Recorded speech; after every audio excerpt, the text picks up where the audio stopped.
Are Christians obligated to be conscientious consumers? Should we pay attention to whether our coffee is free trade or our clothes have been made in sweatshops? How responsible are we for knowing the effects of our purchases? Okay, so this is the same as the previous conversation, the previous questions we've been dealing with. What's the standard, and where did we get the standard? So notice how it's framed. Are Christians responsible to be conscientious consumers? Well, like I'm going to say, we're not supposed to be conscientious. Right. No, be an immoral consumer. No, of course we're to be conscientious, but what do you mean by conscientious? Okay. What constitutes being conscientious? And when the Bible tells me how to behave as a Christian, does it ever talk to me about the economic web? Okay. No, it doesn't. And or to the extent that it talks to me at all about it, it doesn't tell me anything it doesn't wave me off from it.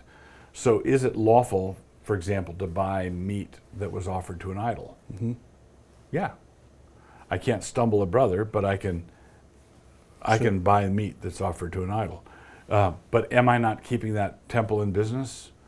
Well, yeah, but apparently that didn't concern the Apostle Paul. That wasn't, okay. That's not how we're supposed to fight that sort of thing. Now, although there are those sorts of repercussions. So in Ephesus, the riot happened because there was an economic downturn, an economic threat to the idol makers. Okay. Right. So that if that happens, great. That's glorious. But that's not our weapons are not carnal. That's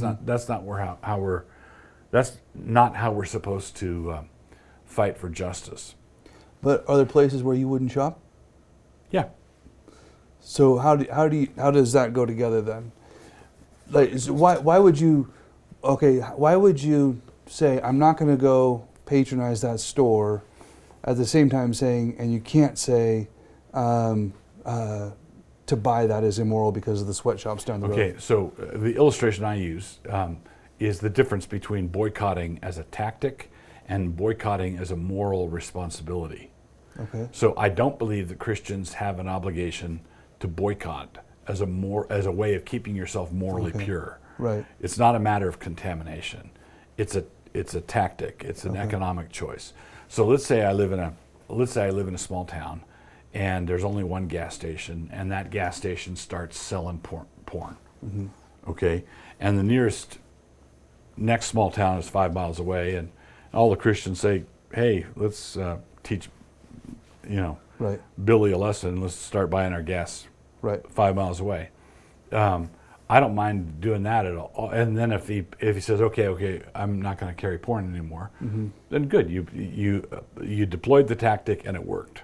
Okay, but let's say I organized the boycott, and because I want to keep that kind of smut away from our kids in our small town. Okay. And I'm the organizer of it as a tactic, but I drive over to Seattle in the weekend, and now the question is, am I morally obligated to find a gas station in the Seattle area that doesn't sell porn? Right. No, I don't think I am at all. I don't think it's any inconsistency for me to buy gas at a station that sells pornography. Okay. I'm not contaminated by that at all. But there may be a tactical issue. Now, say somebody says, okay, I buy everything you just said. Now let's step over to this pair of sneakers. Here's what I think goes on in the factories. So here's the tactic we're employing because of the sweatshops or because it's not fair trade or whatever. Okay, so here, thank you for bringing this up. So when someone says, you use the example of pornography in our small town, where you can see the immorality behind the counter, and you could see the effects that it has on the kid. You can see the problem, and they say, and I equally see the problem that we've got this sneaker factory in Vietnam, where we're paying the workers in the factory $1 a day. Okay, see there's that sin. So won't you join me in boycotting this sneaker? Well, I'd say no, because you're demonstrating your economic illiteracy. So we closed down that sneaker factory in Vietnam. Now what happens to all those people? Right. Right? Yeah. They're sold into the child sex slave market, and right, because of your do-goodery, because you're comparing you're comparing factory wages in Vietnam to factory wages here, but they're different economies, they're different backgrounds. If I'm an economic illiterate, and I am trying to get people to behave as though morality were at stake, when everybody who got a job in that factory went home that night to their family and announced, "Good news, everybody, I got the job." Right? Because we were going to be desolate if I didn't get, Sure. and then do-gooding Westerners come in and shut the whole thing down. I'm not going to join you on your crusades for economic illiteracy. Okay. And so you'd be dubious of boycott campaigns or righteousness through the way you shop, because it tends to project a virtue in some distant place where you don't even know that you're actually having that effect. Yeah, you don't even know you're having a good effect. You just don't know, and that's the nature of economies.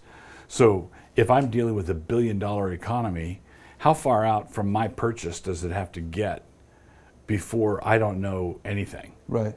Well, like 3. Like 3 layers out, and I don't know what's going on anymore. It doesn't seem like there is a peculiar thing afoot in our culture where it's an attempt to buy righteousness or to establish morality via the way you shop, which is a way of pushing it way out instead of actually pursuing morality with the neighbor that's in front of you. Right. It's a form of virtue signaling. Right. I want to signal that I'm a virtuous person.